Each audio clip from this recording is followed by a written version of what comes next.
Hello friends, இன்றைக்கி நம்ம பார்க்க போகிற ரெசிபி பீக்கங்காய் கொண்டக்கடலை கிரேவி. இது சாதம் சப்பாத்தி ரெண்டுக்குமே சூப்பராக இருக்கும். இப்போ வாங்க அதை எப்படி செய்யலாங்கிறத பார்க்கலாம். அதற்கு தேவையான பொருட்கள்: பீக்கங்காய், பெரிய வெங்காயம், பூண்டு, பச்சை மிளகாய், மிளகாய்த்தூள், உப்பு, மஞ்சள்தூள், கரம் மசாலா, கருவேப்பிலை, ஜீரகம், எண்ணெய், சுண்டல். நான் சுண்டலை இந்த மாதிரி முளப்பு கட்டி எடுத்துருக்கேன்.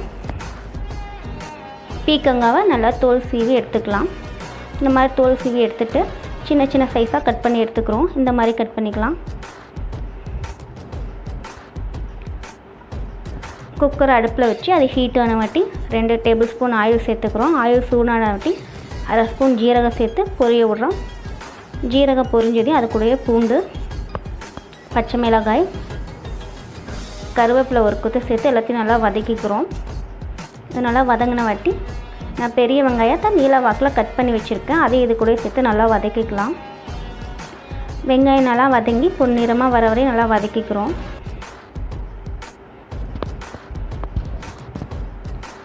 வெங்காயம் நல்லா வதங்கி வந்துடுச்சு. இந்த ஸ்டேஜில் மசாலா பொருட்கள் சேர்த்துக்கலாம்.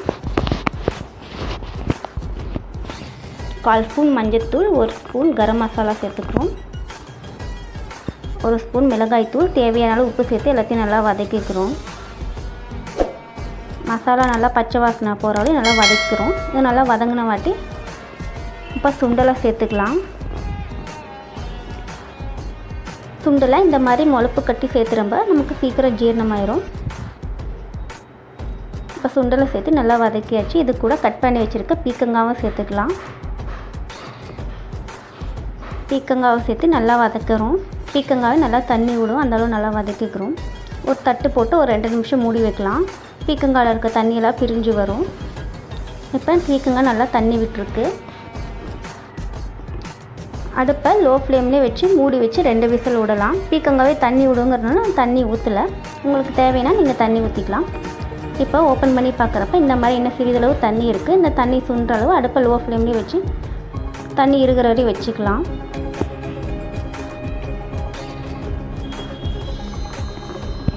இப்போ தண்ணி நல்லா இறுக்கி சுண்டி வந்திருக்கு. இந்த ஸ்டேஜில் நம்ம அடுப்பை ஆஃப் பண்ணிடலாம்.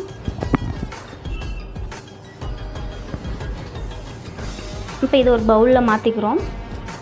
இது ஈஸியாக சீக்கிரமாக செய்யக்கூடிய ஒரு டிஷ். நீங்களும் மறக்காமல் ட்ரை பண்ணி பாருங்கள் ஃப்ரெண்ட்ஸ். உங்களுக்கு பிடிச்சிருந்தால் லைக் பண்ணுங்கள், சப்ஸ்கிரைப் பண்ணுங்கள். தேங்க்யூ.